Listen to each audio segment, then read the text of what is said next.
करो। जब दिल की दुनिया बदलेगी यहाँ भी काम आएगा, वहाँ भी काम आएगा। इसलिए मेरे दोस्त, आपने रमजान में इबादत की, कितना अच्छा लगा, कितना मजा आया, कितना लुत्फ आया, कितना सुरूर आया, कितना खुशी हुई, किस तरह अच्छा लगा।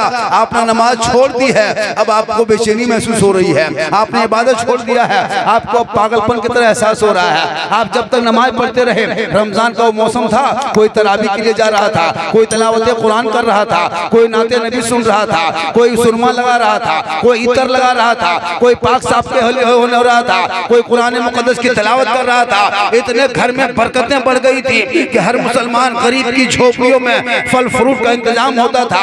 आप पाक साफ रहे तो आपके घर में बरकत हुई, आप इबादत करें तो आपके घर में बरकत हुई, आप तिलावत करें तो आपके चेहरे में खूबसूरती आ गई, आप इबादत में मस्त हो गए तो आपके घर में बेशुमार बरकतें बढ़ गई। आपने नए नए कपड़े पहने, आपने चौड़ा गरी किस्मिस से खाया, आपने फल फ्रूट खाया। इसलिए मेरे दोस्तों, अब भी तू उस नमाज पे लौट जा जिसको तूने रमजान में छोड़ के ईदगाह में आ गए हो। अब भी नमाज शुरू फिर दोबारा कर दो। तब देखो तुम जिस रास्ते से चलोगे, अरे दुनिया तेरे कदमों में झुकेगी। नेता के दरबार में तुझे नहीं झुकना होगा, तेरे दरबार में नेता झुक के कहेगा। तुम जिधर चलोगे दुनिया उधर चलेगी, रास्ते में चलोगे दुनिया कहेगी दस्त तो दस्त है, दरिया भी ना छोड़े हमने, अरे बहरे जुल्मात में दौड़ा दिए गोले।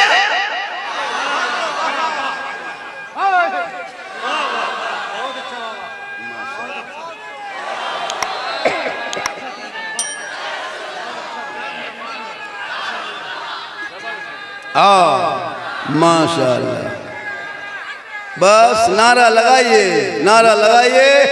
जबान पे नबी नबी, नमाज पढ़ेंगे कभी कभी, नारा लगाइए। माशाअल्लाह। बैठ जा मेरे दोस्त, जितने सर खाली है शर्म होनी चाहिए। जलसे में आए हो, टोपी 20,000 का मोबाइल नहीं भूलते हो, 10 टका टोपी भूल जाते हो और मोड़ में तो इस्लाम खतरे में। कभी सोचा? हाँ, तुम सर पे टोपी पहन के रखो, तेरे तुम्हारी शान है, पहचान है। सिख बरादरी को देखे हो, पंजाबी सिख बरादरी को, उनको 50,000 के मजमा में एक खड़ा रहकर पहचान जाओ कि पंजाबी ये सिख बरादरी के लोग हैं। वो अपनी पहचान को वो रोड में, मोड़ में, चौक में, चौराहे पे लेके चलता है। ये मुसलमान तो ऐसे ऐसे होने लगे, अब तो दाढ़ी भी खत्म कर दिया, अब तो मोछ भी गायब कर दिया। लगता है ये चेहरा नहीं, ये बागडोरा का हवाई अड्डा है।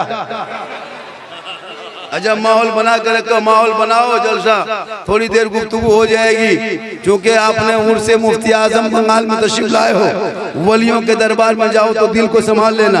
निगाहे वली में वो तासीर देखी, बदलती करोड़ों की तकदीर देखी, उल्टी ही चाल चलते हैं दीवान इश्क, आंखों को बंद करते हैं दीदार के लिए। जब अल्लाह के वली के दरबार में उर्स के मौके पे जाओ तो उनके बारगाह में जाना, कुरान की चंद आयतों को पढ़ना, उसी अल्लाह के उस वली के दरबार में बैठ करके दुआ करना। देने वाला अल्लाह है, बख्शने वाला अल्लाह है, रोजी देने वाला अल्लाह है, शफा देने वाला अल्लाह है, लेकिन बीच में वसीला अल्लाह वाला है। हम गुनहगार हैं, ये नेककार है, दरबार पाक है, हाथ तो उठाएंगे, रब की बारगाह में जाएंगे, टकराएगी, दुआ मेरी नहीं होगी, वसीला गौसे आजम का, गरीब नवाज का, अल्लाह वाले।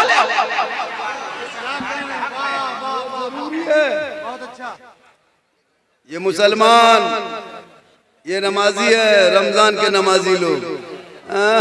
देखा, रमजान में इतनी नमाज पढ़ दिया कि अब 1 साल के लिए गोदाम में बंद कर दिया। वाह रे मुसलमान।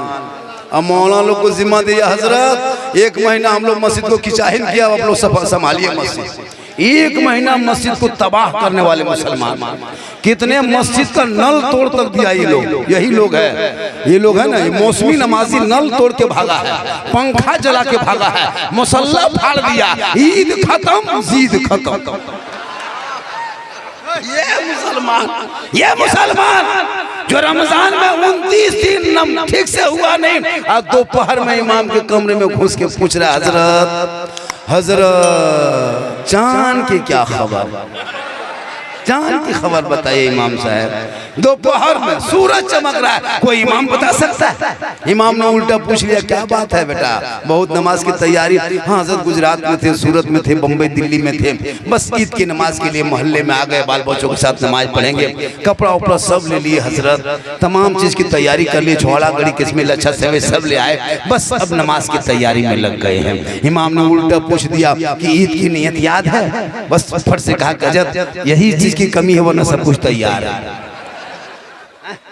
ये कौम ईद में ईदगाह के दिन इमाम ने कहा कि नियत करना 6 तकबीर के साथ, हाथ छोड़ना है, बांधना है, छोड़ना है, बांधना है, यहाँ छोड़ना वहाँ बांधना, सुनते किया भूलते की। इमाम ने कहा अल्लाहु अकबर, हाथवा बीच में लटका के आगे वाला देख रहा है कि गिराया है कि खड़ा किया, कहाँ रखा है, और जाके कहेगा इस्लाम खतरे में। ईद के दिन हाथवा उठा के बीच में लटका के आगे वाला देख रहा है कि गिराया है कि नहीं गिराया। और ये कौम का इस्लाम खतरे में, जो 50 साल से ईद बकरीद के लिए ईदगाह जाते हो, ईद की नियत तक याद नहीं हो, शर्म नहीं आती? हाथ मोबाइल लेके 20,000 के घूमते हो।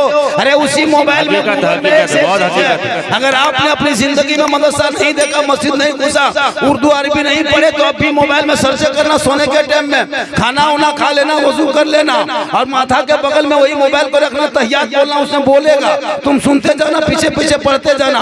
1 सप्ताह सुनते जाओ, पढ़ते जाओ, तहियात याद कर जाओगे। जब तक नमाज में तहियात नहीं होगी, तेरी नमाज नहीं होगी। तुम चाहे जमीन में पढ़ो, चाहे आसमान में पढ़ो, चाहे पहाड़ में पढ़ो, चाहे जंगल में पढ़ो, चाहे मक्के में पढ़ो, चाहे मदीने में पढ़ो, जब तक तेरे नमाज में तहियात ना होगी, तेरी नमाज कभी नहीं होगी। आज तुम्हारे लिए नमाज में दिल क्यों नहीं लगता है? तो न नमाज का ढंग जानते हो, न शरायत नमाज जानते हो, न वाजिबात नमाज जानते हो, न शरायत गुस्ल जानते हो, न फराज गुस्ल जानते हो, न नफल का तरीका जानते हो, न नमाज का ढंग जानते हो। इसीलिए नमाज में मन नहीं लगता। जिस दिन नमाज जानबूझ के पढ़ोगे, ऐसा लगेगा कि हम अगर ईशा में नमाज नहीं पढ़ेंगे तो नींद नहीं आएगी, ज़ोहर में नहीं पढ़ोगे खाना हजम नहीं होगा। आज क्यों तुम्हारा दिल मोटा हो गया है? तुम मस्जिद के दरवाजे से मोबाइल चला के चले जाते हो, लेकिन कभी मस्जिद में घुसने की तौफीक नहीं। जलसे में आते हो, घूम के आवारागर्दी करके चले जाते हो, कभी अमल करने की कोशिश नहीं करते हो, उलमा से मिलते हो, कभी तूने मोहब्बत नहीं किया है, कुरान को घर में बांध के रखे हो, कभी तिलावत नहीं किया है, बूढ़े माँ बाप के साथ रहते हो, कभी चेहरा देख के सलाम नहीं किया है, अपने